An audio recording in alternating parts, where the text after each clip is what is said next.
चुनाव की वोटिंग पूरी हो चुकी है और सबको रिजल्ट का इंतजार है, आपको भी होगा। लेकिन जब तक रिजल्ट नहीं आ जाते तब तक चुनाव की चाल जारी रहेगी।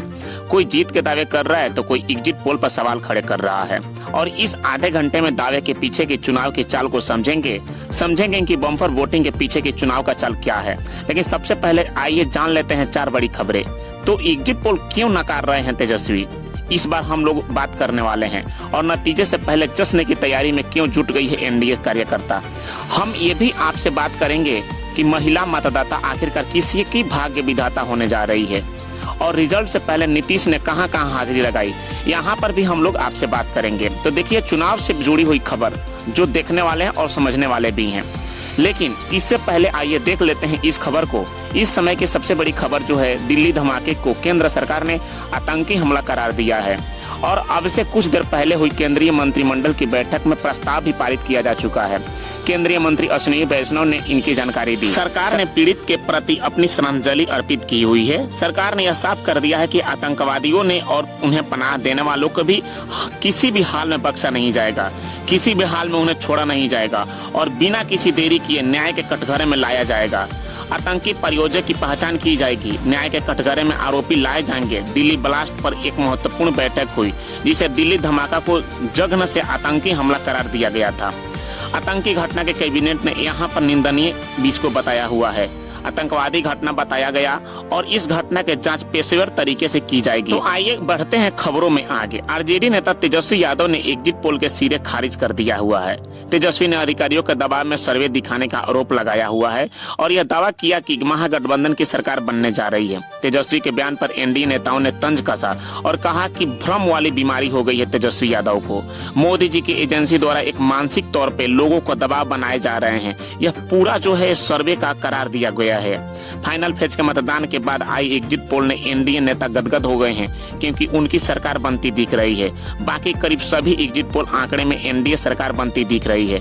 लेकिन इन एग्जिट पोल्स के आंकड़े से एक नेता बिल्कुल भी सहमत नहीं है, वो है आरजेडी नेता तेजस्वी यादव। महागठबंधन के सीएम तेजस्वी यादव ने चुनाव के सर्वे के सिरे को खारिज करते हुए उन्होंने कहा कि सर्वे को एक दबाव में दिखाया जा रहा है, जो कि एनडीए सरकार नहीं बल्कि मेरी सरकार बनेगी, जिसकी 18 नवंबर को शपथ समारोह में आप सभी भी भागीदारी ले सकते हैं। सभी लोगों ने भारी मतदान करके इस सरकार के खिलाफ वोट किया है और मेरी सरकार के लिए अपनी बम्पर वोटिंग दी हुई है। कहीं इसमें इफ बट की गुंजाइश नहीं है। तेजस्वी ने एग्जिट पोल पर दिए गए बयान पर एनडीए नेताओं ने पलटवार किया।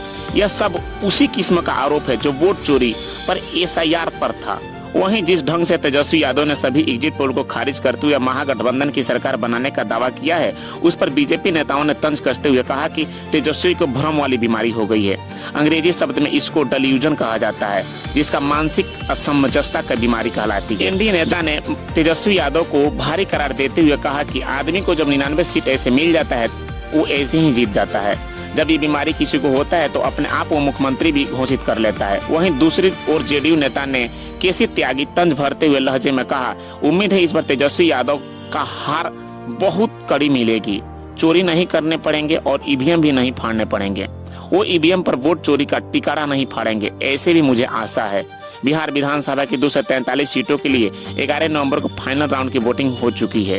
वोटिंग खत्म होने के बाद 12-13 से ज्यादा सर्वे एजेंसियों ने अपने एग्जिट पोल दिया, जो कि एग्जिट पोल बिहार में गलत भी हो सकते हैं क्योंकि 14 नवंबर के पहले कुछ नहीं बता जा सकती कि किसकी सरकार बन रही है, तेजस्वी बाबू की या फिर नीतीश बाबू। एग्जिट पोल को देखते हुए तेजस्वी यादव ने एग्जिट पोल पर कड़ा जवाब दिया और कहा कि एग्जिट पोल पर मुझे कोई भरोसा नहीं क्योंकि मेरी सरकार बन रही है। 14 नवंबर को इसकी रिजल्ट आ जाएगी और मेरी शपथ समारोह 18 नवंबर को होगी।